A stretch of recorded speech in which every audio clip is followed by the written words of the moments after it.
Hello, I'm Dr. Dale Caldwell, host of Family Business World, and I have another amazing family business on the show. I can't wait to get to talk to the folks from the Montreal Beach Resort. So Larry, Joe, Jonathan, welcome to Family Business World. Thank you. And what I love is the variety of family businesses they have. You're the first resort that we've had. What's the history of the resort? How old is it, or how was it founded? It was founded by our parents, Harry and Sophie, in 1966. Wow. So that makes it 54 years old. Wow. Wow. Started as a 28-unit hotel, and now has blossomed to a 69-unit hotel with a restaurant, 2 bars, and a lot in of Cape other... May. In Cape May. Did your parents live in Cape May? Is that why they purchased it? It didn't start, Okay. but they were always in the resort business. Actually, our father was a chicken farmer that went into selling eggs and chickens. Wow. And then, it kind of evolved to into the hotel business. Excellent. So Montreal, people ask why Montreal, and we talked about that. Tell that story. It's fascinating to me. So at that time, during the early 60s, there was a large contingency of Canadians coming down to the Jersey Shore, and that was due to the fact that the water, the beach was warmest, or the water at the beach was warmest at the Jersey Shore.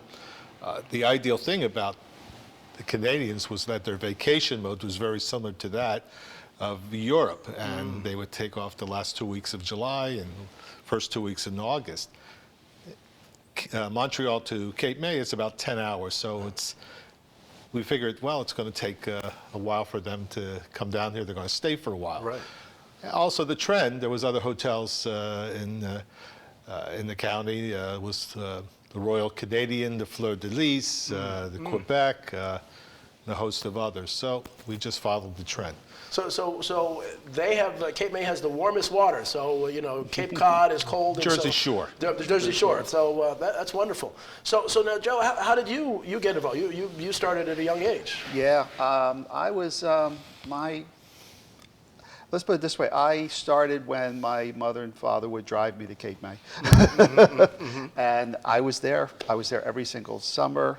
And I started there at 6 years old, and I've been there ever since. Interesting. Yeah, it was just something I grew into, and love till today. Yeah, and so it really has been part of your. It's part of my DNA. Part of your DNA. Part of your DNA. And so Jonathan, so you're the third generation. So you decided to follow the family business. Tell me a little about your story. So the hotel's been in our family for 54 years. So it's always been a part of my life, and whether it was me playing in the pool or eating grilled cheeses in the restaurant or hanging out by the beach, it was always a part of my life. So when I was a young kid, I used to fold towels, I used to help sell ice cream, but about 10 years ago is when I decided to come back fully in the business on a more, let's say, a more responsibility than selling ice cream. Right. And it's been great. My background is hospitality from Boston University. That's Wonderful. where I graduated. Wonderful. And I figured to use my talents and bring them back home. Excellent. So we're going to see some pictures in a minute. I'd like you to talk through the pictures. But one of the things I've learned is that family businesses that succeed through generations, all of the heirs start sweeping floors, doing basic stuff. When they start out feeling privileged, that almost is guaranteeing that it won't pass on. So it's amazing how consistent that story is. So let's look at a few of the pictures of this beautiful resort. Talk us through that, please. So that's a view from the beach. One of the nicest pictures that we have. It's wonderful. All the rooms are facing the ocean. The restaurant, which is on the lower right, is also located at the ocean. And then just above the restaurant, you could see some people in the background there. That's Harry's rooftop bar, which has become a pretty famous stop in Cape May, or not just Cape May, in South Jersey. And then in South Jersey, in the north. It was rated one of the top 5 rooftop bars in Really? New Jersey. Yeah. Really? Yeah. And how many rooms is the 69. 69 rooms. Excellent. Excellent. Well, it's beautiful. That's the rooftop This is bar. a view from our rooftop. We're the only rooftop bar in Cape May. Wow. Being across the street from the ocean and a beautiful location, we try to take full advantage of what we can offer. So even our downstairs restaurant has an open air patio as well as kind of a open air dining room to make everyone feel like they're outside. That's what you come down to Cape May is to enjoy the beach and the beautiful weather, and we tried to take full advantage of it. That's And this is actually part of our renovation of Okay. 4 years ago, or now it's Beautiful. going into 5 years ago. So you see all the different, just absolutely gorgeous. It really is. It really is gorgeous. And as we have cold weather outside, I want to I want to get there and get spring coming pretty soon. We're getting there. Yeah, we're ready to open up. So there's a picture of our beach service. Our hotel is located right across the street from the beach, and we provide food service, cabana service, chairs and umbrellas out. So we really try to make it a one-stop type of environment where you can eat, drink, stay, go to the beach. We're a very short walk from the main attractions in Cape May, so it has its uniqueness. Well, one of the things that we always push is shop family owned. And as we were talking earlier, most Americans and most leaders don't understand that more than 66% of the jobs, half of the economy are family businesses. And that people need to really go out of their way to identify family owned businesses who will treat you better, who care more about customers and employees than other big businesses. And so really highlighting this. I've been to Cape May a few times. But I'm gonna stay there every time I go from now on. I'm gonna stay with you. Well, you got an folks. And so now all of you are educated. You went to college. You wanted to be in the business, early on. You didn't necessarily. So how did you get in the business? Well, my background is in clinical psychology, and that was my... Which can be useful for guests. It I'm does sure help. It can be very helpful. It's helped. It's quite a lot. Sadly, our mother passed away at a very young age, and our father was having a bit of a challenge being able to continue operating the business. So being the eldest, and I had just finished my master's degree, my wife and I was just newly married within a year, decided to come down to Cape May and help out for a little while. Couple years, and well, what started a couple years is 40 years later. And the rest is history. Pretty much so. But see, I think that's a story. So I teach. I'm a professor at Fairleigh Dickinson University. I run the Rothman Institute of Innovation and Entrepreneurship, and I teach a class called Family Business Management, which I have actually at 1 o'clock today. And so I'm really, geared in the research. And family businesses outperform non-family businesses. And I think that's one of the reasons why, is that the commitment to family and just saying, hey, this is just a business, we'll sell it, we'll get rid of it. Family comes to support the business to say, hey, this is the legacy of our family, let's make this successful. So there's more skin in the game. And a lot of people don't realize that family businesses are better run and more efficient than the non-family businesses. And especially in the hotel industry, because as an independent hotel, we are there, so our exposure is very evident. Right. Instead of having to deal, let's say, with a general manager, which we have, people will come to us because they've known us for years and years and years to deal with an issue or just to say hello and have a conversation or have a cup of coffee. So it's not unusual for us to be there, hands-on, and our exposure is pretty much all over the place. And so now we're in this state of technology, and you're the youngest one sitting here, and are you kind of adapting some of the new technologies to the business? I think if you don't, you'll be, everyone else will be passing you along. Right. Yeah, without a doubt. Whether it's our computer systems in our restaurant or our hotel, whether it's our marketing strategies, we've really focused a lot on digital marketing and online marketing. I mean, without a doubt, social media plays a huge aspect into our property. We currently have a marketing coordinator who joined our team about 2 or 3 years ago. Before that, each one of us were doing the marketing for the individual restaurant and the hotel. Right. So I mean, it is a trend, or you know, it's constantly evolving, and you have to keep up with that. And the more that we don't, they'll find another hotel or another beach resort Right, town right. that, and luckily ourselves and Cape May has done a great job of getting our name out there and keeping up with the times and making sure Cape May promotes what it's known for. Yeah, and if our audience hasn't been to Cape May, you've got to go. It's one of the most beautiful places. And so, you know, Joe, so you've been there since you were 6. Have guests changed? What is the clientele? How different is it? I think what's really unique, at least being in a family business, been 54 years, you do see a lot of the same clientele. You know, people that I grew up with, playing in the pool, you know, or going to the beach, and I still see the same people that are my age bringing their kids and their grandchildren. Of course, things change as we all get older, you know, but for the most part, it's families that are coming to the hotel, and we're just seeing the second generation and third generation that are coming. You know, we've had families that have come from certain areas where they would be just one family, Right. and now it's exponentially. They'll take 7 rooms, 10 rooms, 15 rooms. Almost family reunions. It's it's like a group and a family reunion, exactly. Well, wonderful. We're going to take a short commercial break, Sure. and then come back afterwards, and I want to pick up right here. Sure.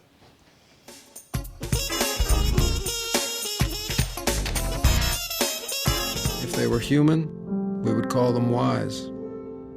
They would be the ones with tales to tell and stories to write. The ones dealt a bad hand who responded with courage. Do not pity a shelter dog. Adopt one.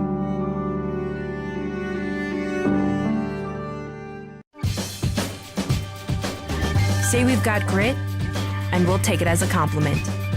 Because it's our uncommon drive, our spark within, that brings us together and sets us apart. We are temple made.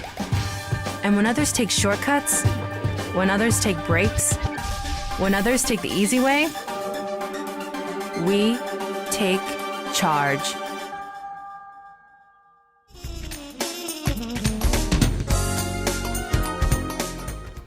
Welcome back to Family Business World. I'm here with the owners of the Montreal Beach Resort, and we're having just a great conversation.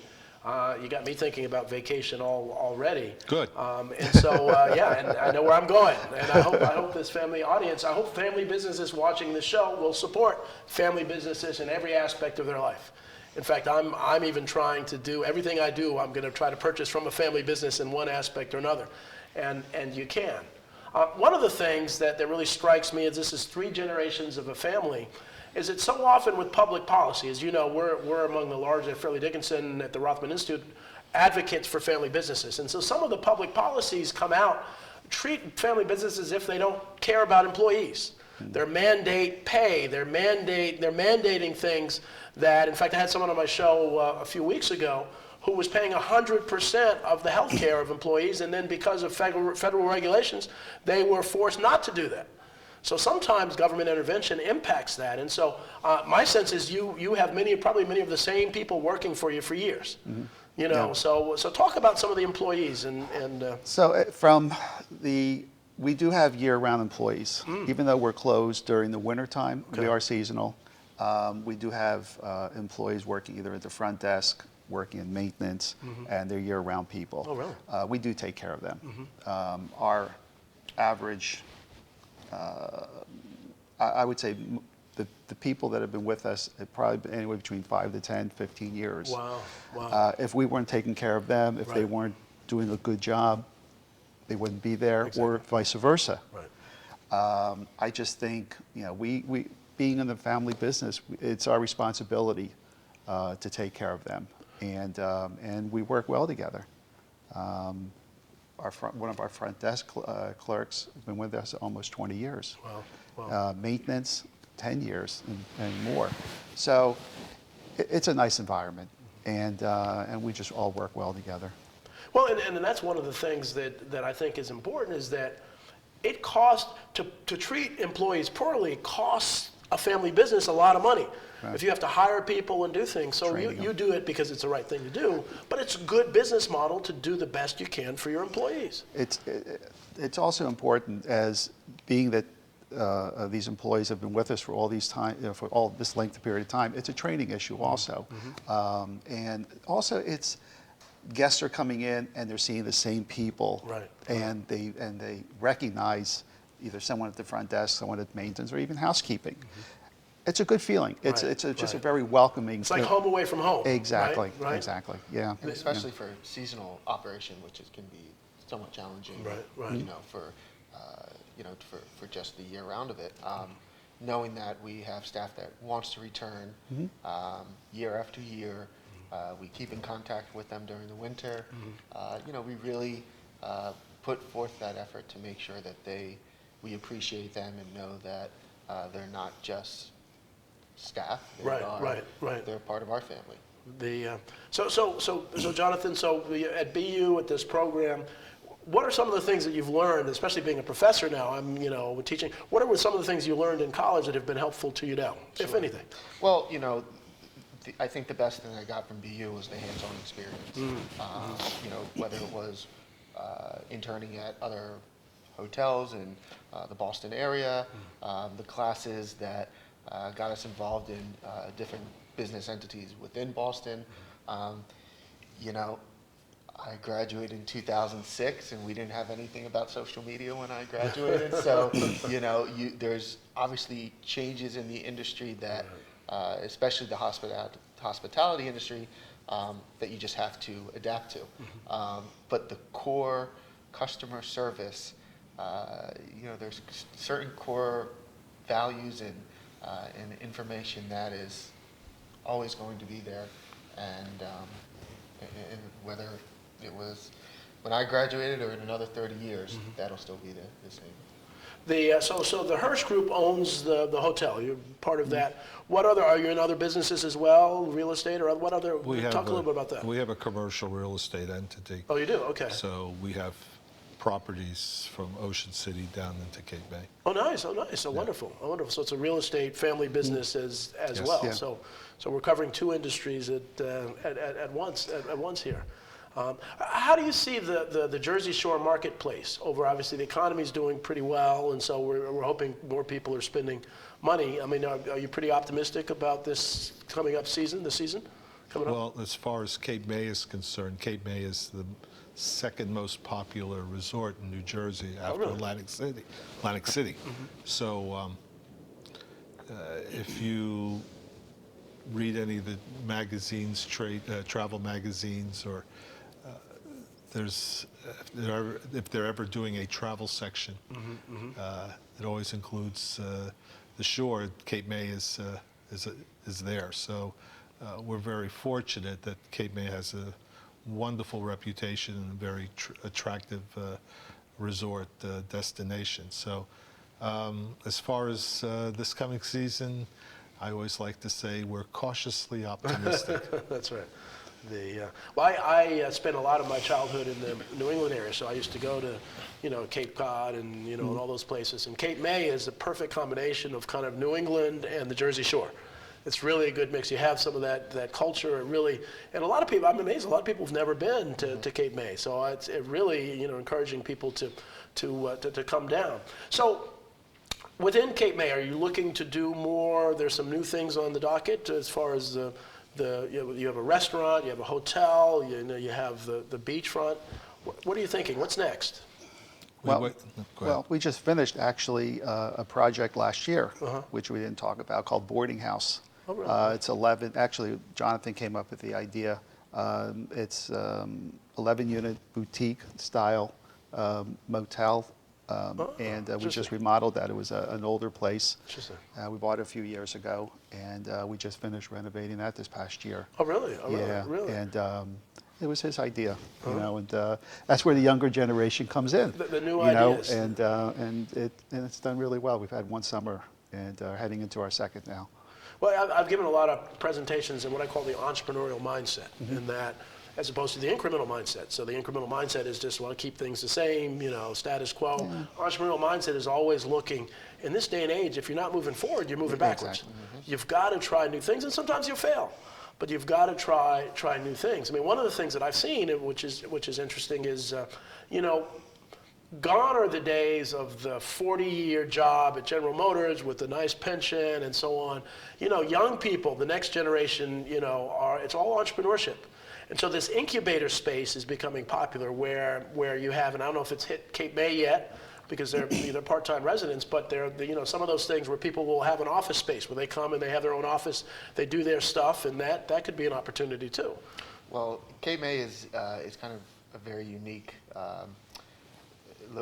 It's been a very unique place right now because Cape May is lucky to have the history that from the Victorian homes to the large hotels where. Congress Hall, where people have stayed, presidents have stayed.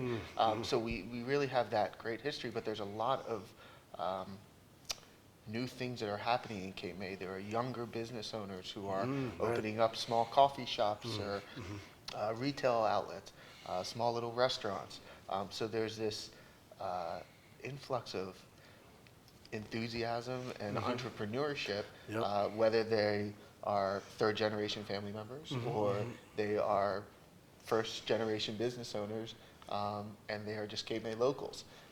It used to be a destination where it was second homes and summer houses, and there's starting to be younger families that are developing year-round roots, helping Cape May create a year-round activity too. So it's a really exciting time now. And that's a great point, because technology allows you to work anywhere. Yeah. So why work in a dingy town, and you can be working, by the beach in Cape May year-round, running your cyber business. And so that's exciting. That's an exciting future. Your parents would be very proud of what you've done, how do you pay tribute to them? I know I can tell you're very close and. The restaurant's named after our father. Is it? Oh, nice. Yeah, nice. Grandfather Harry's. Okay. I love it. There are pictures everywhere of family in the restaurant. I love it. His family, my family, Larry's. And when we were younger, we found a lot of nice pictures that when we used to do certain things in the restaurant and at the hotel. So, yeah, I mean, that's kind of how we attribute. Well, and I think we're almost out of time. This goes so quickly. Wow. But that's the beauty of it. And so often in this time when we're using, everything's texting, people are texting, and they, family is so important, and legacy is so important. And I love the way that you are honoring your parents in such a great way. So thank you all for coming. Oh, it's my pleasure. Pleasure. I hope you enjoyed this show, and we will see you next time on Family Business World. Take care. Bye.